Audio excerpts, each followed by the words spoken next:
What is going on, ladies and gentlemen? We are entering Titans Week 4. Got a lot to get into. We got a rival guest coming on to talk Titans Bengals. It's going to be a great show, so stick around. Let's get into it. Sammy, start me up. Now. Turn up your volume. Because you're about to listen to The Sick Podcast. Talking Titans. Ladies and gentlemen, 94 yards. Touchdown, Titans. He is the baddest man in the NFL, and he just took her to the house. The sickest Tennessee Titans podcast. Sick! It's gonna be sick. Welcome back, folks, to another edition of the Sick Podcast, Talking Titans. I'm joined, as always, by my two co-hosts, Jarett Van. Jarett Van, thanks so much for helping me out these past few shows of what I've been going through, and you guys did a phenomenal job, as I expected, and again, you guys really held it down. I appreciate that very much. So, good to be back, though, of course. Hopefully, we're going to have some better things to talk about than the doom and gloom topics over the past week and a half. It seems like it's just a never-ending black hole that this organization has put us through. But, you know, we're going to just keep on keeping on, and that's the bottom line. So let's waste no time bringing in our rival guest of the week. You can find him on Twitter at Bengals Genius. Also host of the Cincinnati Bengals Genius Show on YouTube. You can watch him. He's been a fan of the team for over 40 years now. Let's bring him on in, Mr. Cincinnati Bengals Genius. How are you doing today, sir? I'm good, boys. How are you guys doing? Fantastic. We're both in a similar situation here. Probably not meeting expectations going into this coming week of football. You're probably have a little bit shinier of a light on you than us coming off a victory. But you know, what are you expecting to see from this Cincinnati team that's still a little banged up and still has some issues with their quarterback's health, it appears? What are you expecting to see out of the Bengals this week? Well, you guys have definitely made me nervous. The two teams. I was pulling for benching Joe, resting him for a couple weeks because we were going against the Rams and that pass rush, and then you guys. So I know you guys got some dogs on the defensive line, as always. I'm still remembering all the sacks from that playoff game. And the bottom line is right now, Joe Burrow can't throw deep, and he can't run.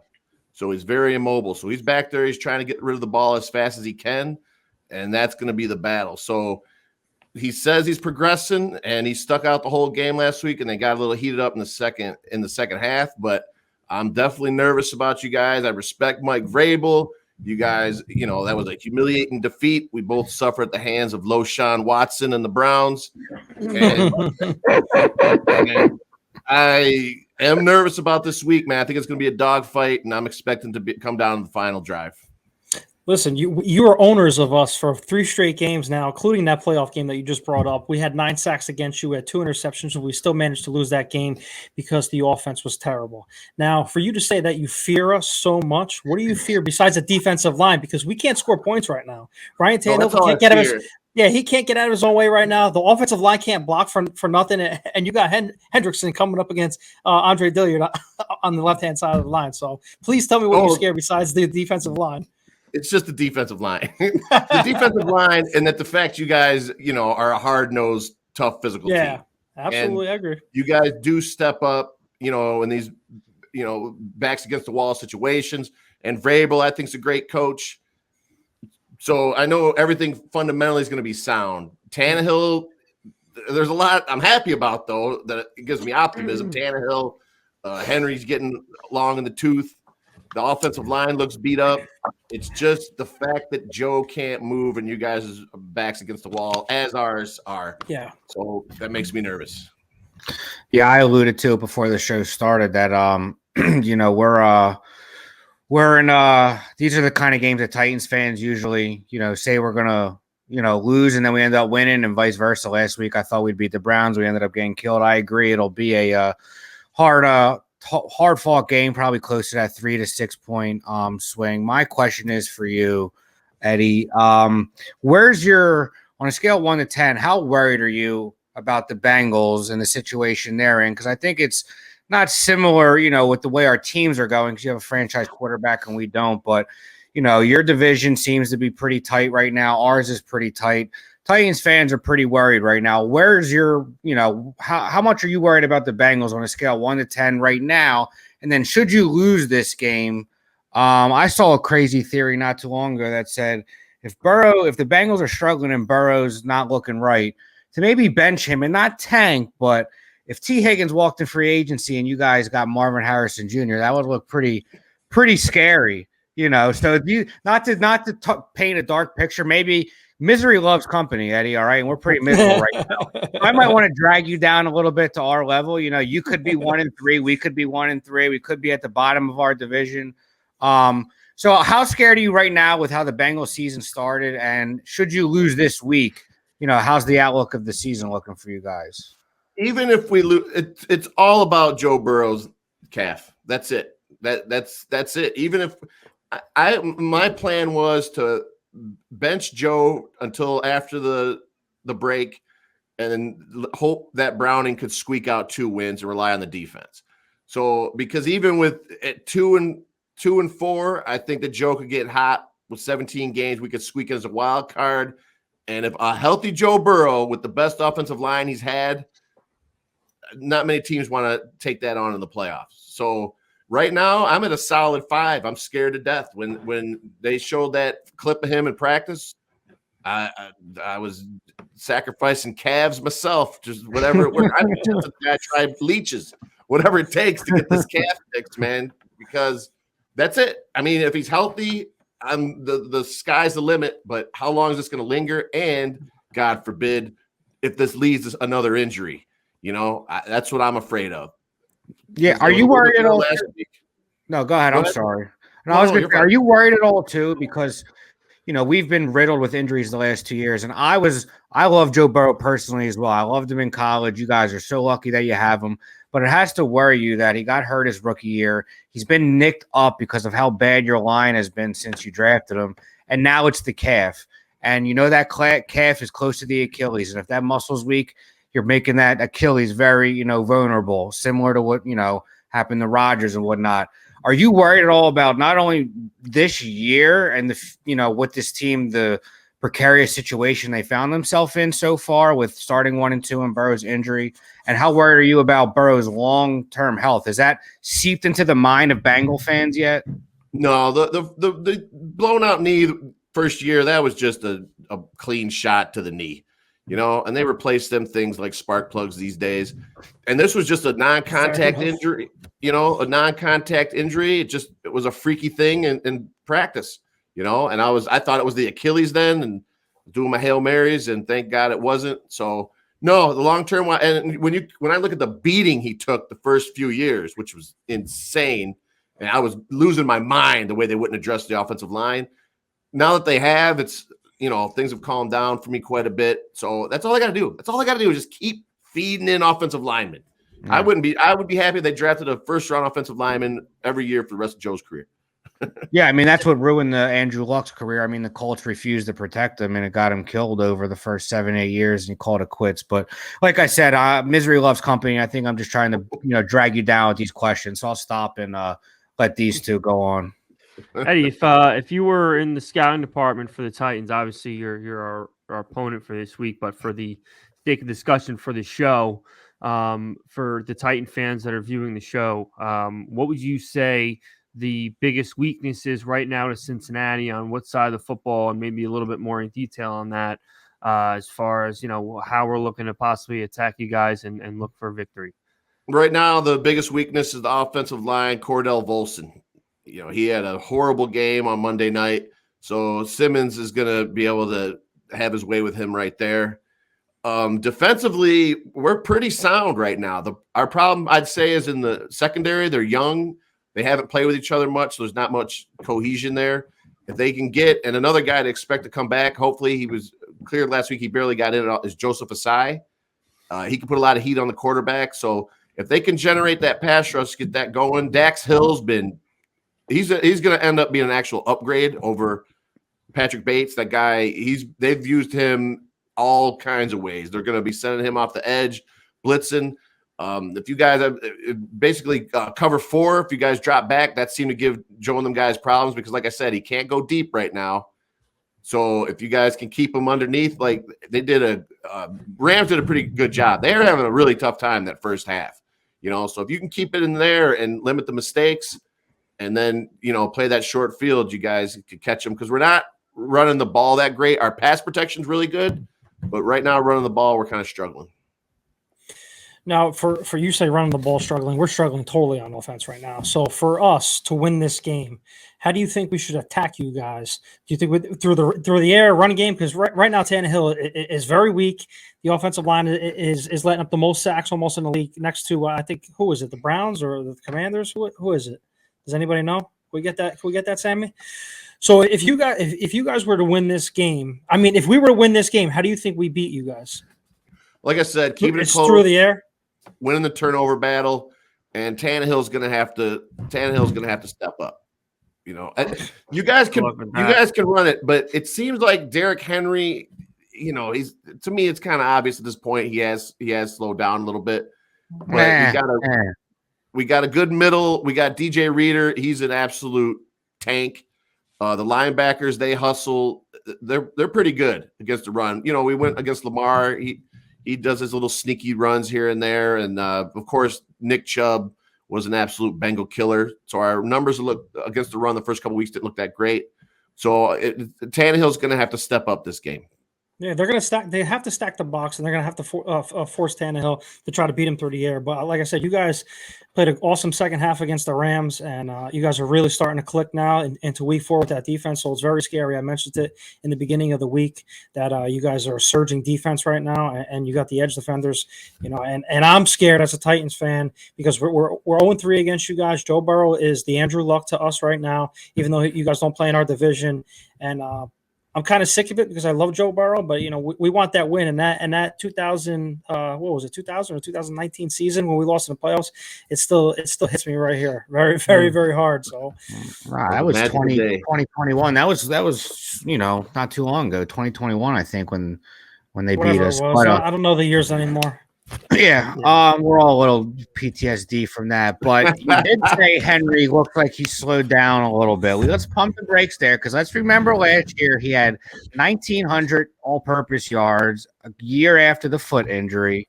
We're only 3 weeks into this year. We're not really giving him – he's the kind of back where you can't throw Derrick Henry in, a down or two every series. You need to keep him on the field and get him rolling and let him wear on that defense. And since we've drafted Tajay Spears, we've been using him a lot more than I think Titans fans thought we would. So we've kind of scaled Henry's workload back. So I wouldn't say he looks like he's losing a step. I think we're being unfair considering our line is trash. We drafted a back in the 3rd round that we've been using, and he hasn't gotten the volume that he's used to getting. You might be right. Hey, you might be right. And I brought it up last week in an emotional rant that if this team is going to be bad, this Titans team, that we should start looking to unload our older yet valuable talent, the likes of, Derrick Henry, the likes of Kevin Byard. If we're going to be bad and we want to pick up draft capital, you have to look at maybe moving those older pieces that still hold some value. That being said, that was right after the game, and I was very upset. But I don't think we're ready to turn the page on Henry just yet. Go ahead. Love and eyes never see, Sammy. You know what I mean? Yeah. It happens to everybody. I understand. I've been there. Just look to fantasy football, man. Where was Henry getting drafted this year, would you say? You know what I mean? Sometime in the 2nd round, middle of the 2nd, end of the 2nd. No, more than still first. Yeah. Listen, Derrick Henry's never had a quarterback that anyone's ever feared. Imagine that. One of the greatest running backs ever lived. No doubt about it. One of the greatest running backs ever lived, especially of our generation. And he's never had a quarterback that's ever been feared by anyone. Just imagine if one day before he hangs it up, he has a quarterback that's in front of him that people give a damn about and people think might be able to beat him if he can't. I don't think that's coming anytime soon, but we can pray for it. So, Eddie, before we let you go, let's hear your predictions for this game. And what are you thinking the final whistle is going to be? What that score? 2017, Evan McPherson pulls it out. Again. That's another story right there. Eric McPherson's fucking little guy. We've heard that story time and time again, and the only good news is it appears we actually have a kicker now as well. So maybe that story can. It appears I didn't say we did, Jarett. Al loves to say we're going to mush everybody, but now he's telling everybody we got. Jarett was already crowning him as the second coming of Adam Vinatieri, but besides the point. Before we let you go, Eddie, where can we find your work for any Bengal fans that are watching the show tonight? Bengal Genius, YouTube, Cincinnati Bengal Genius show. That's it. I'm going to be on there, cranking it out as always. One last thing before we let go, guys. And I don't want you guys to hate me, all right? Absolutely not. If you guys would have just started that other running back in that playoff game, I think you guys might have pulled that out. Oh, well, we already know that. Oh, yeah. We know. And not only that, maybe if we didn't throw the ball after we ran the ball 90 yards down the field. If the Titans would have started any four of us at quarterback, we might have won that game too. Yeah. Hey, Eddie, I have one more question for you. Because you look like a guy who might like to dabble in sports betting a little bit. Now that Burrow is a little banged up and he's not going to be able to, run or, I see a lot of quick passes this weekend coming from the Bengals. There's little bubble screens. They love to run the chase. You had a big one against us in the playoffs. You used it on Monday night. If one were to be interested in a Bengals player prop, would Jamar Chase's over catches be something that might you think be a good bet? T. Higgins. He's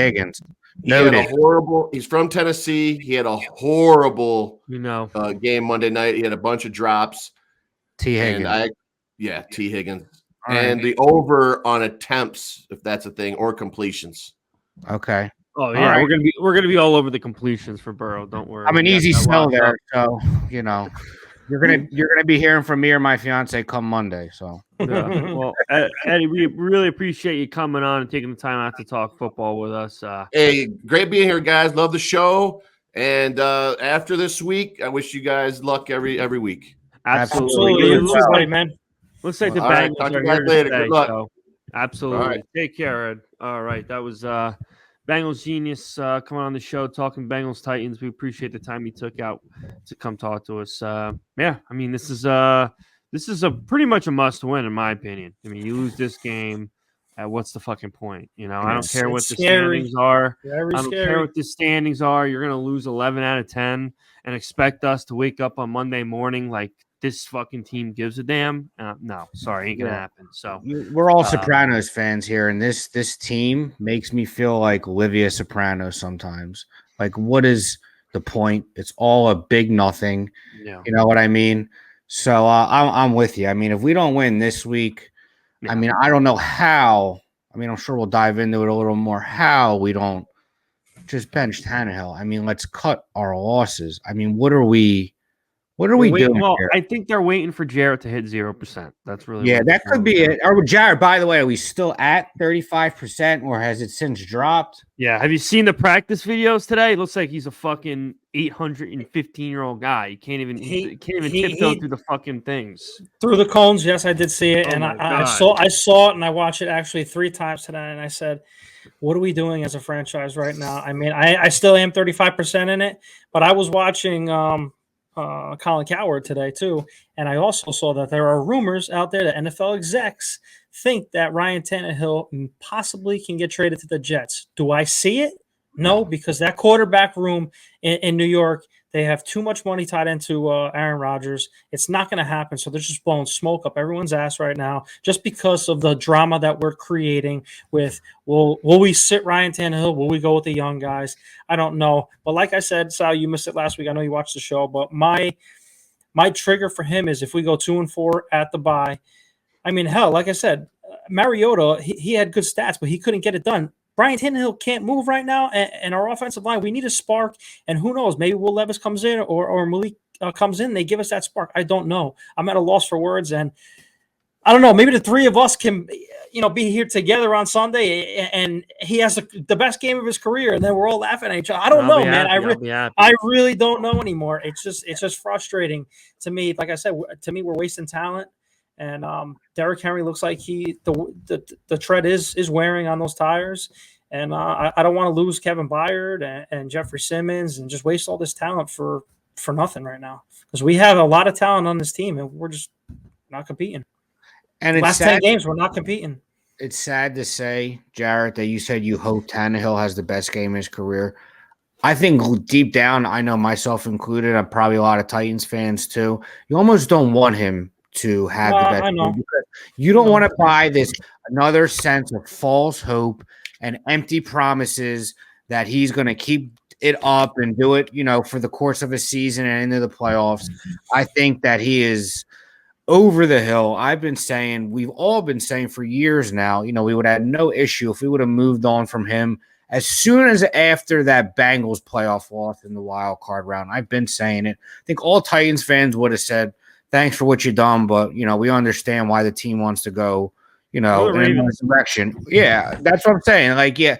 It's at what point, it's been 3 years since that loss to the Ravens. I mean, we had the next year was, the number one seed. And then, last year was, what happened last year. And now we're on the third year, of after we lost to the Ravens. So I almost don't want him to play well because it's not going to last. It's going to be, like you said, Joe, up and down all year, a roller coaster of emotions and whatnot. And you almost rather be one extreme or the other, embrace the fact that maybe we might suck for a year and it might be worth it because someone like Eddie, I'm sure if we would have asked him, was it worth it to struggle and then suck be mediocre for a few years and then suck 1 year and then you got Joe Burrow and then the last 2 out of 3 years you've been in the AFC title game. They should have beat the Rams in that Super Bowl if they don't call that pass interference or whatever on Cooper Kupp inside the 10-yard line. I mean, I think, we have to embrace the fact that,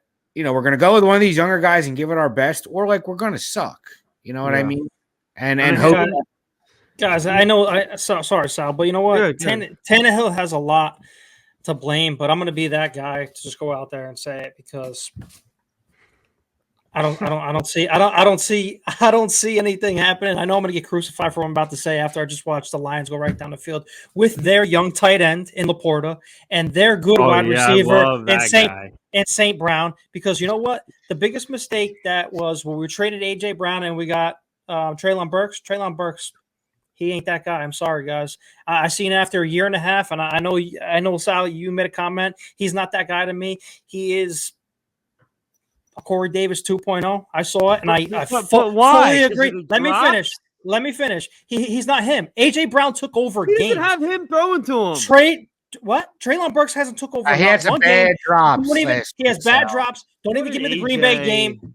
Don't give me the Green Bay game with Treylon Burks. That's the best game he's ever had. He hasn't done anything since. He's 2-3 catches here. A.J. Brown took over games. Now, the other one, Shake, that everyone got so worked up about, he has been absent all year. Everyone's been absent. Change my mind. This guy can't throw it to anyone. Okay, but change my mind. They have huge drops, though, in the first 3 weeks. Big drops, but let them change my mind. Please let them change my mind. We know what Treylon Burks is capable of. We know what Chig is capable of.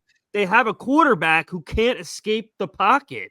How are they going to do anything when they have a quarterback who consistently gets sacked, who consistently can't escape a pocket?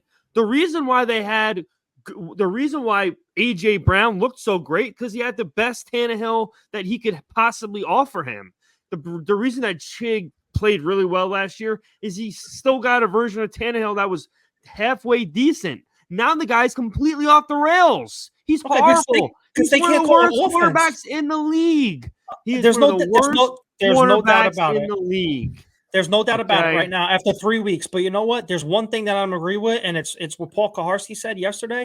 They had 3 design rollouts in 3 weeks. Move the goddamn pocket. We've been saying it for weeks. Move the pocket. Do something. And that's they're standing in there like statues. Move the pocket. Get the ball. Where's the crossers that we used to have with A.J. Brown? I've been waiting to ask this question because I'm tired of people coming at my neck because it's – I can't talk poorly about Tannehill. You can't say anything about Vrabel. Well, here's the bottom line, folks. This team has been a fucking joke for coming up on a full season now. We're approaching a full fucking season. Okay, we just got into an offseason after having the worst offensive line, arguably in the entire NFL and its history. Okay, we were told, all right, GM's gone. Okay, we're going to go with a new GM. We're going to basically move up into the end of the first round to get another quarterback, and we're going to ramp up and make this offensive line better. I mean, you guys really thought the O-line was going to be pretty freaking good. I know you were sort of still on the fence, Vin, but I know, Jarett, you thought it was going to be great. It's been a fucking disaster. So who's taking the blame? Is Carthon's going to take the blame? Okay, you fucked up, bro. You fucked up on your first draft, and you fucked up on trying to get the O-line better. I wouldn't say that because there's a lot of guys that it's not Carthon's problem. You got to let him cook a little bit. It's his first year. He okay, ain't cooking anything. Of course, but he has John Robinson's trash still there. Aaron Brewer, he's not that great at center. They brought in Dilliard. Obviously, he's not there. That's why I said get Dilliard the hell out of there. If you want to start with something first, get Dilliard out of there. Put Skoronski there or Ray Dunes. Just flip-flop him. If he keeps claiming that he's a left tackle, show me that you're a left tackle. That's it. Yeah, don't sit there at the podium. Don't sit there at the podium and say, "Oh, we got to coach better. We got to play better." I don't see anything with the offense. Yeah, I don't see anything that's wrong with the offensive line. I don't see any major changes. Your left tackle, he gave up more sacks in 3 games than Taylor Lewan did in 3 years. I mean, how is there no changes? We had a swinging door there last year. We have a swinging door there now. Something has to give. You're killing your quarterback, whoever it is. Something has to change. Yeah, I mean, we're not going to blame Carthon. He brought in Al Shire, who's been all over the field. Arden Key, I think, is a great player that's been disruptive. It's not been great. It's been disruptive so far. Yeah, but it's only been 3 weeks. And, I mean, if we didn't get killed in the Saints game with that one call, we would have had a defensive touchdown. Week 2, we had a solid game on defense. And then last week, we let that game get away from us. And our defense kind of at the end – not quit, but I mean, our offense can't support it. And I used the analogy the other day. It's like a pitcher who gets no run support. You know what I mean? Eventually, in that 6th, 7th inning, the pitcher's going to crack a little bit. 1, because they're tired. 2, because they're a little pissed that they're not getting no support. So I'm not ready to put the blame on Carthon yet. He was aggressive and he brought in D-Hop, who has been targeted. And to be honest, if he had better quarterback play, I think could be perfectly capable of putting up 1,000 yards this year. I mean, we've targeted the guy, I think, 20 some odd times in the first 3 weeks. So, you know, I'm not ready to blame Carthon yet. What I want Carthon to do is maybe because we know he didn't bring in Malik. He brought in, you know, drafted Will Levis, is maybe getting his ear a little bit and, you know, let's make our move. You know, Mike, let's put in one of these young kids. It's obvious that Tannehill, I was giving him an extra year, actually. I started calling him 34 for a while. He's actually 35. I didn't realize he was that old. He's statuesque. He's got a mental block I brought up on the last episode, I think, from the last few years that he hasn't gotten over. We've done nothing to help him. We've supported him with no offensive line. We've traded the best receiver in the history of the franchise, so I'm not defending him. But that being said, you know, I think all these things in accumulation have just ruined what is left of Ryan Tannehill. And we need to accept that. We need to move on. But the issue is we don't know where the power lies within the front office. Is Carthon a Vrabel yes man, or does Carthon hold power? You know what I mean? So if Carthon holds power, he was aggressive in free agency. He sees that Tannehill's not, you know, it anymore, or he hasn't been for a long time now. You know, maybe he needs to open his mouth and say something to Vrabel, or is Vrabel more still hold the power and say, listen, I'm coaching for my job here. I think we can win the division with Tannehill. This division's kind of weak. We're rolling with him. So we don't know where the dichotomy of power lies within this front office, where Miss Amy stands. You know, all we see from her is that she looks like a sweet older woman. You know what I mean? Who's just always hugging and smiling. So where does her loyalty lie? Is it Carthon? Is it Vrabel? Does she put her foot down at any moment? So, you know, we don't really know who's calling the shots, which is another frustrating thing because we want to blame so many people. And because we don't know who's calling the shots, like Sal just said, and Jarett just said, we don't know who to blame. But right now it's too early to blame Rand Carthon, in my opinion. I'm going to leave you guys. Go ahead. No, you're going to leave me walk because I'm going to get into the Bengals game real quick. I'm going to leave everyone with one final statement about this, and then we'll get into the next topic. So in the 24, almost 25 years of Titans football, I'm going to read you off some of the quarterbacks that we've had starting a regular season game. Okay, guys of the likes of Neil O'Donnell. We all know who Neil O'Donnell was, obviously, if you're a big fan, but he was shit. Let's just be honest. Billy Volek, we all know who the guy was. Legendary backup. Legendary. He was shit. Kerry Collins stepped in the biggest pile of shit in his entire life playing for that 2008 team. He was shit. Chris Sims started a game for the Titans. Nice. Ryan Fitzpatrick in his 50th year. Zach Mettenberger, Charlie Whitehurst, Matt Castle, Blaine Gabbert. Okay, you're leaving out one guys. name. You're leaving out one. The best quarterback we've had in a while. Matt Hasselbeck. Yeah. No, you're leaving something else out too. Hasselbeck's Rusty Smith. Yeah, I missed him.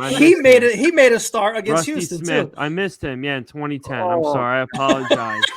Okay, I can't forget him. Oh my God. Now, the reason I'm bringing up all of these names, the one thing they've never done that Ryan Tannehill has done is start an entire NFL game and not led an offense to more than 94 yards. That was the worst offensive performance by a Titans team since they came to Nashville, Tennessee. I don't care about what the problems are with the offensive line. I don't care about the drops or this or that, the other thing. The bottom line is it is unacceptable that you allowed the worst performance in Titans offensive history. You are the most important player on the field.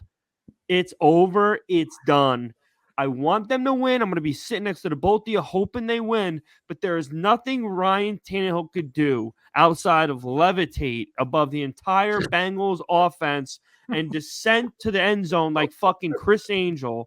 There's nothing he could do besides that would make me believe that he's going to lead us to a Super Bowl or even a playoff win.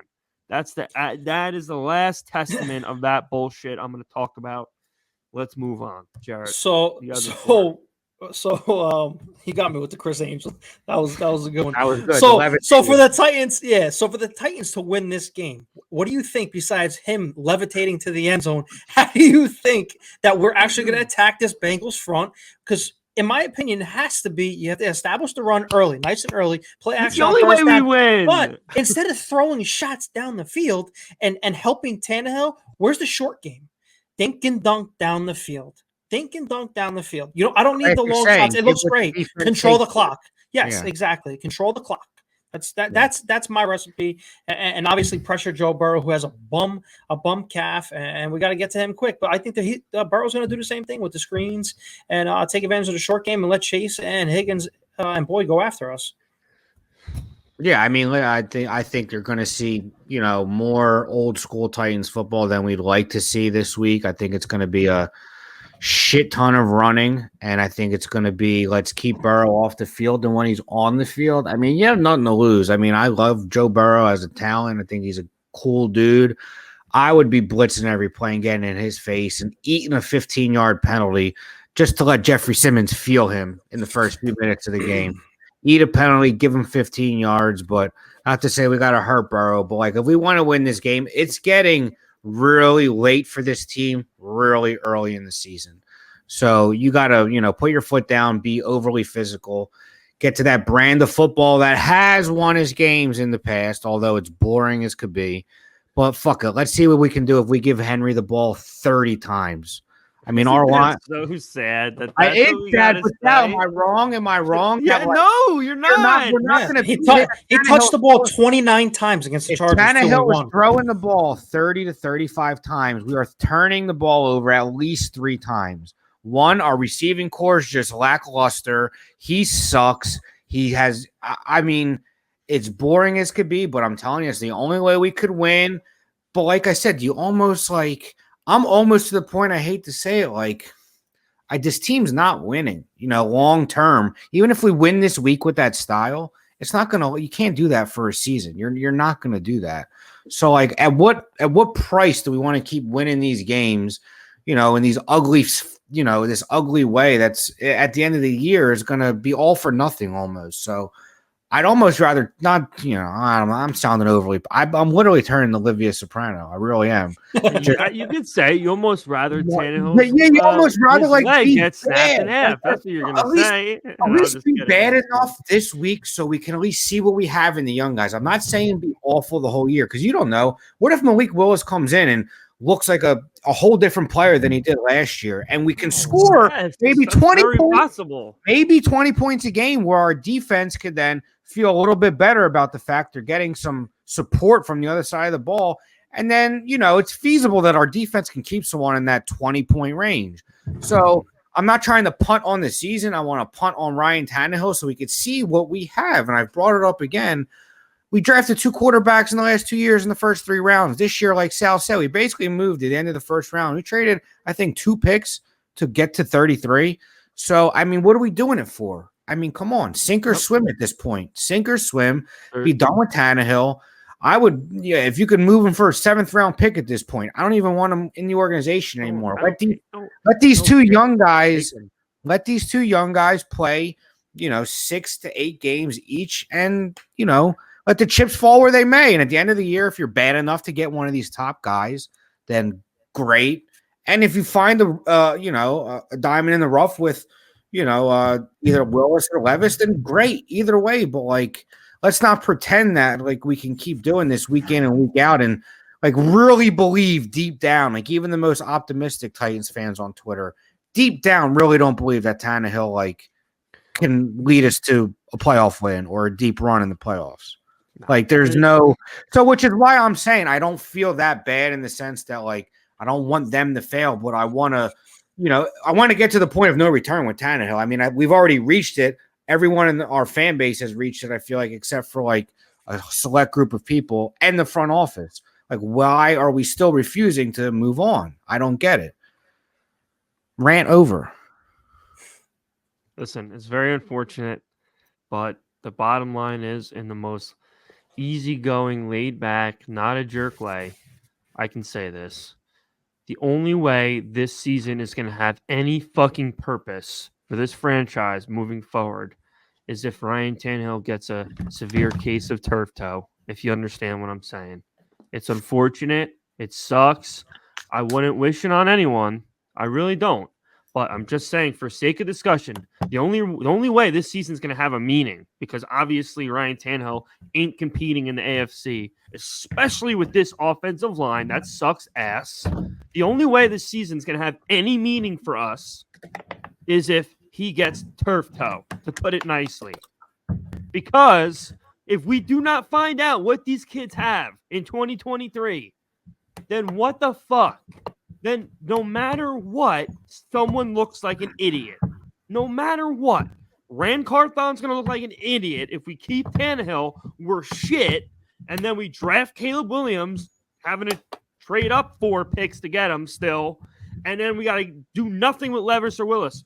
If we let go of Tannehill and start Levis and start Willis now, he's going to look like an asshole. Okay, he just traded up last year, and he's not putting in Levis. He's putting in Willis. No matter what, it's going to make someone look like an asshole. You need to just rip the Band-Aid off and find out who the asshole is going to be, whether it's going to be John Robinson or Rand Carthon. One of the two of them. We think it's probably going to be John Robinson, but you can't find out until you get rid of the first John Robinson problem, which was the fucking $35 million a year fucking salary he gave Tannehill.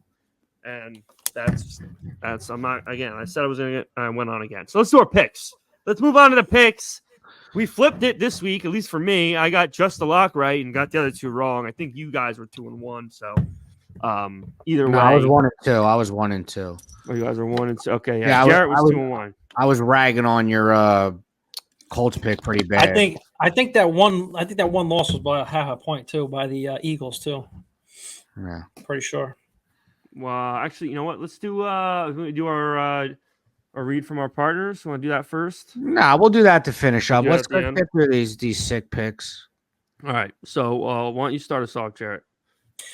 All right. I'm going with since I'm the last one, I'm going with the Browns -3. I'm buying the hype against the Ravens. The Browns, their defense looks ferocious. I don't care who it's against. It's a division game. They're going to keep it close. But I think they're going to win by a touchdown. because Odell Beckham's still banged up for the Ravens too. I'm not scared of them. Like I said, the Browns are going to get after it. Commanders, they're a tough team. It's another division game. They're playing the Eagles. I got them plus 8.5. I don't see the Eagles beating them by 10 points or 8 points. I think it's going to be, if they're going to win, it's going to be by 7 points. So I'm taking the points with that. And my lock of the week is going to be the Kansas City Chiefs minus 9.5. The Jets are in shambles right now. Zach Wilson can't score points. Same thing with us. And apparently, because it's all over my goddamn Twitter feed, Taylor Swift is going to be in attendance for the game. And you could book 2 touchdowns for Travis Kelce in New York City. So I'm all over the Chiefs minus 9.5. I like that. I like that logic right there. That's a degenerate logic if I ever heard one. That's it. I'm rolling with the Bills minus 2.5 at home against the Dolphins. The Dolphins are the sexy pick right now. They dropped 70 points last week, but to me, a team that drops 70 should not be getting points the following week. I think Vegas is kind of baiting you to take the Dolphins with the points. But I think the Bills, after that week 1, they seem to have figured it out. They've looked great the last 2 weeks. They're at home. It's a tough place to play. It's a division game. So I'm going to take the home team that has great home field advantage in a division game. So I'll lay the 2.5 there. I think it'll be close, but I think the Bills win that game by 7 to 10 points. I'm rolling with the Bucks in New Orleans, getting points. I like the Bucks this week because I think they're a little better than we might have thought they could have been after the first few weeks. They came back down to earth, but they played the Eagles, who I reluctantly say are one of the best teams in the league. And even then, they didn't give up. They lost, I think, by 14, but looked like they're going to be a feisty team all year. And we don't know what version of the Saints we're getting this week. It's Kamara's first week back. Is he going to be rusty? Who's playing quarterback? If Carr's there, is he going to be limited? We all love Jameis, hilarious guy, decent quarterback, likes to turn the ball over a lot. So I'm going to roll with the Bucks getting 3 in that game. And then my lock of the week is going to be the Chargers. I just think the Vegas Raiders suck. I do. I think they're going to be picking top 5. I think they're a dysfunctional franchise. They have been for a while. Chandler Jones is about to spill the beans. Yeah, I don't know what Chandler Jones is. Prayers to him because he doesn't seem right. So whatever he's dealing with, but he went on a tangent on Twitter today. I think he's got to be dealing with some things, but that franchise is a mess. Jimmy G was always mid. He's a better looking Ryan Tannehill. I don't know. They got the young kid they like. They really don't, Devontae Adams is talking like he doesn't have time to waste, he said, so that defense is awful. And I think the Chargers are going to catch stride a little bit. I think they're going to be a team we're talking about over the next 4 or 5 weeks where they started 0-2 and all of a sudden they're 5-2, 6-2. They're going to get hot. I think Herbert is, a bona fide MVP candidate. And I think if they get it right, they could be a team that is in there at the end. Not to go on, another tangent. But anyways, that's my lock of the week. Chargers minus 5.5. All right. So for me, I'm going to go Colts plus 1. It actually looks like it's gone to a pick 'em since, but either way, I think they're going to take care of business against the Rams at home. I think Minshew's the most underrated quarterback right now in the league. That's going to be a starter going into week 4. So underrated, obviously. So taking Colts there. This is just a rule for me. Anytime you're getting more than 13.5, you just have to take the team. It doesn't matter. 14 is where I just, there's no way. So given Dobbs 14 on the road, I'll take that all day. And then my lock of the week is the Commanders plus 8.5 in Philadelphia. Obviously horrible game they had against Buffalo last week, but I still think Howell's the real deal. And I think their defense is still pretty good. They just had a bit of a hiccup week. And Philly's kind of doesn't seem to be catching his stride just yet. So I think they're going to be able to backdoor cover that. And that'll be my 3. So again, just to double check or just to recap what our locks of the week are, if anyone wants to parlay those together, Commanders plus 8 for me, minus 5.5 for Vin, and minus 9.5 for the Chiefs. So that's going to be it for our picks of the week. We'll keep you updated on what our record is as the week goes on. I think it's decent so far, all things considered. So, with that being said, before we take off for the night, we're going to give a shout out to one of our sponsors. We're back with another week of football, and DraftKings Sportsbook is keeping us in on the NFL action with great offers every single game day.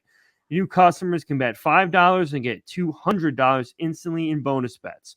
Throw 5 down on any of this week's epic matchups to walk away an instant winner. And DraftKings isn't stopping there. All customers can take advantage of 2 new offers every game day this September.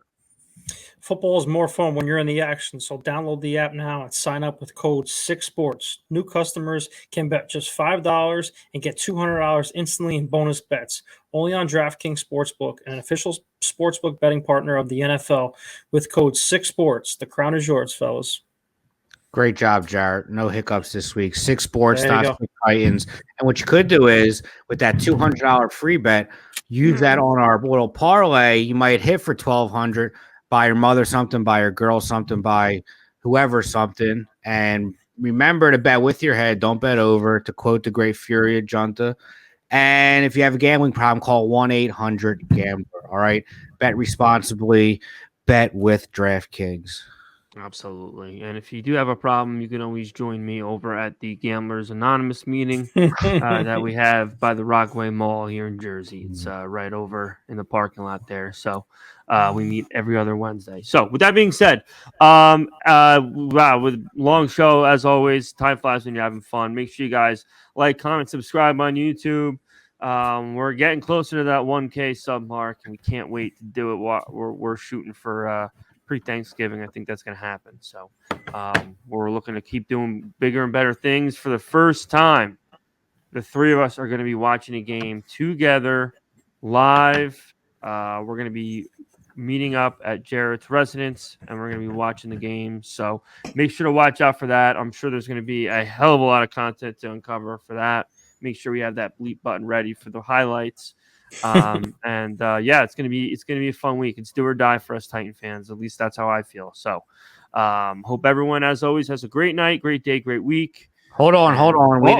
We didn't give our game picks. We got so worked up. We didn't talk about what we think is going to happen in the Titans game. That's right. I think this is like the 3rd week I've done this shit too. Yeah. I mean, when you're on, once every 3 weeks, it's hard, to remember all these things. Oh my God, this fucking guy. You know what? That's true. Next time I visit my grandma's grave, I'll fucking yell at her for dying. All right. I'm sorry. Oh, listen. Hey, listen. I'm joking too. Our viewers know I'm kidding, and I'm not actually upset you said that. Everyone who's wondering, my grandma passed. That's why I wasn't on the show last week. Apparently, Vinny's incredibly offended by that, and you can shit on him on Twitter at Vinny Lombardi. But she was 92 and she was a great life, so I would sign up for 92. I know. I would too. I'm sure Ryan Tannehill. I do apologize, but this is just phenomenal content. There have been times where you might have hit the snooze button a few times, but we'll leave the past where it is. Bygones be bygones. My absentee list is not as long as the panel might believe it to be, but that's besides the point. All right, guys, listen. I hope everyone has a great. Oh, we got to do the pick. All right, so the Titans. Last time I picked the Titans to lose, they won. So I'm going to pick them to lose again. They're going to get shit on. Burrow's going to have 475 yards. Final score is going to be 27-13 Bengals. And Ryan Tannehill's last game as a Titan will be this Sunday. I'm going to go in a similar approach over here. Every time I pick them to lose, they win. So hopefully that happens. I don't want the Titans to lose, but I do see it happening this weekend in Nashville. And who knows, maybe we'll get some changes going into week 5 against Indy. But I see them losing 24-16 until they can score points and the offense clicks. They will change my mind to actually start winning games. But I do not see them scoring more than 16 points this week. I think it's going to be an ugly game, and I guess one of us has to be the optimist. I'm going to say it's going to be an ugly 14-13 win for the Tennessee Titans, and we're going to ride this roller coaster for another week, and it's going to drive us crazy. But when you expect us to win, we lose, and when you expect us to lose, we win, and I don't see that changing. I think you play a team so many times, you got to beat them eventually. They're 3-0 against us in their last three,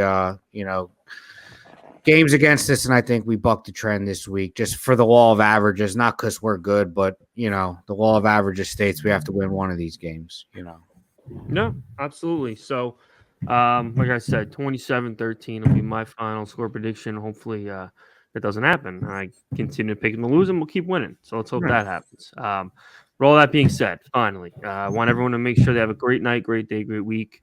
Again, like, comment, subscribe, and make sure you stop in on Sunday to watch the games with us. That's it, folks. Hope everyone has a great night. Tighten up. And Taylor Swift, if you have any interest in Will Levis, we would really appreciate it. Maybe if you gave him a shot, we could use some attention at the quarterback position and more Titan fans in our seats as well. So, all right, guys. Tighten up. Sammy out. And that's a wrap. Hope you don't miss us too much until next time. Follow the Sick Podcast Talking Titans on YouTube, Instagram, Facebook, Google Play, and Apple Podcasts.